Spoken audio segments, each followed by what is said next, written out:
You know this iconic space station. You've seen it in masterpieces like 2001: A Space Odyssey. I'm sorry, Dave. I'm afraid I can't do that. Campy Disney Channel original movies like Xenon Girl of the 21st Century. I'm gonna be in so much trouble. And gritty sci-fi thrillers like Elysium. But did you know that this fixture of our collective space consciousness has a dark past? It was originally presented not just as a waypoint for space exploration, but as an orbital battle station, a plan for a Cold War-era US superweapon that could shower atomic destruction down on any terrestrial enemy, like a real-life Death Star.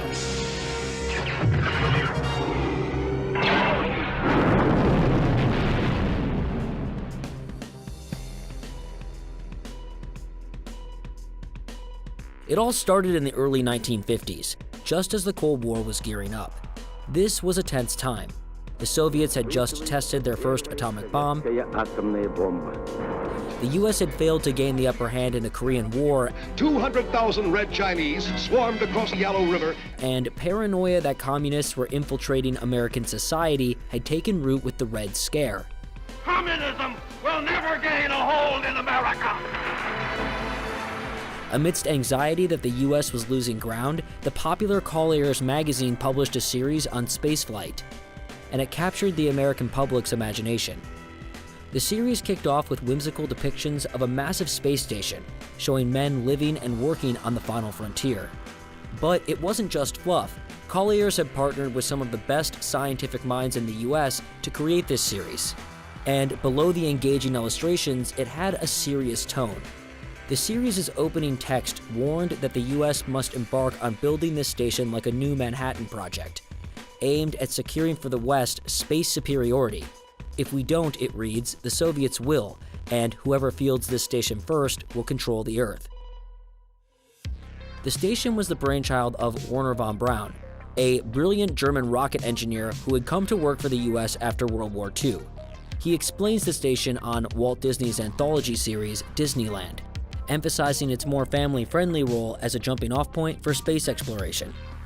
This advanced base, or space station, will be headquarters for the final ascent to the moon.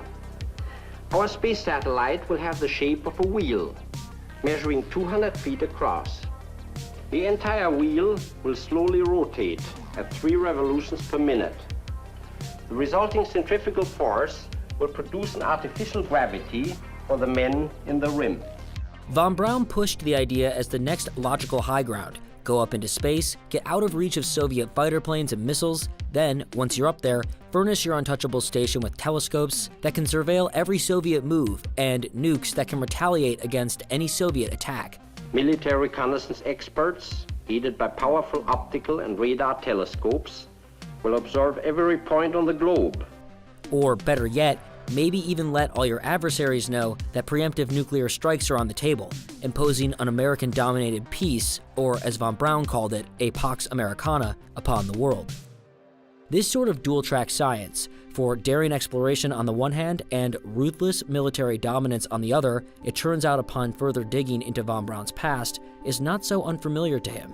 He's very controversial because he was kind of a visionary of spaceflight. He was the most famous advocate of spaceflight in the United States in the 1950s and 1960s. And on the other hand, he worked for the Nazis. He had built a weapon that killed people. He was a member of the party, Nazi party. He was a member of the SS.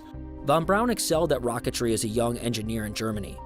The Nazis took notice and put him in charge of developing one of their most advanced weapons, the V-2 ballistic missile. He's basically in a Faustian bargain with the Third Reich, that he gave him all this money and power to build rockets, and he was very enthused about going into space with rocketry, but he was quite willing to build weapons. The V-2 missile killed thousands in bombardments of cities like London and Antwerp, but far more died building that weapon. The Nazis kept V-2 production running with concentration camp labor, relentless hours, malnutrition, and horrendous conditions in the tunnels prisoners lived and worked in killed an estimated 10,000 people. Late in the war, he discovered what this regime he was working for was really about. That's when he encountered the concentration camp labor, And then in March 1944, he was arrested by the Gestapo, held for 10 days, accused of sabotaging, being part of a secret cell, opposing the Third Reich. It was all ludicrous. It was crazy charges. And so, sort of very belatedly, he woke up to the fact that this was an evil regime that he was working for.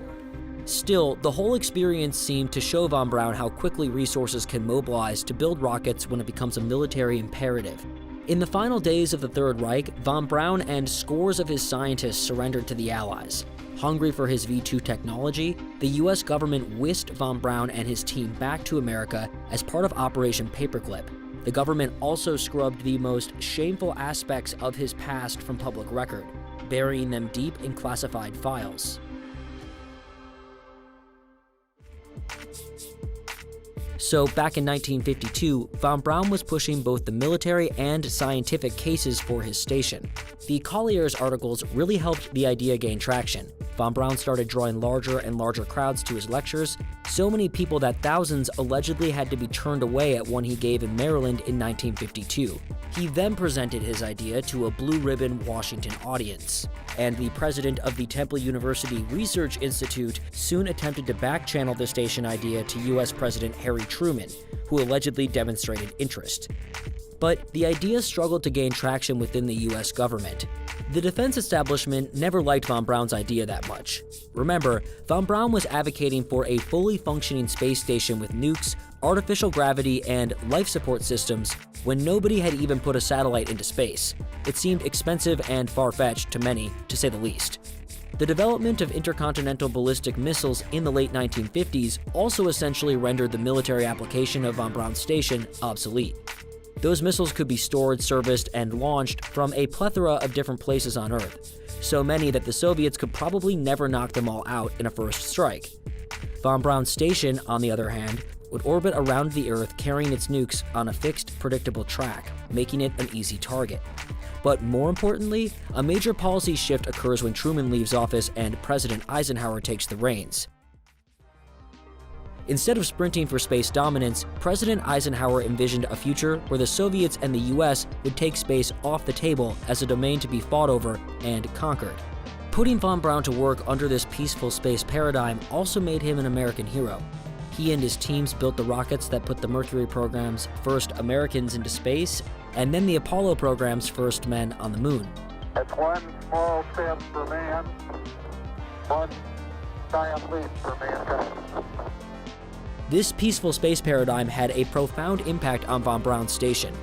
In a sense, it sort of cleaved away the military application of the station, but carried with it the exploratory component that von Braun always seemed so passionate about. Well into the 1970s, NASA drafted concepts for rotating wheel stations based on von Braun's idea. The biggest moment for this station, though, came in 1968, when Stanley Kubrick stacked two of von Braun's stations together in 2001: A Space Odyssey, immortalizing the station in sci-fi pop culture forever. Since then, we've seen it everywhere, and its origins as a nuclear-armed battle station sprung from the mind of a former Nazi scientist, needless to say, have largely been forgotten. But with the world's spacefaring nations once again talking about weaponizing the final frontier, space is the world's newest warfighting domain. The story of this station's rise and fall is perhaps more relevant today than it has been at any other time in the last 50 years. Hey everyone, thanks for watching. If you enjoyed the video, help us out by liking, subscribing, and dropping us a comment. And to stay updated on Cheddar's latest, hit the bell next to that subscribe button too.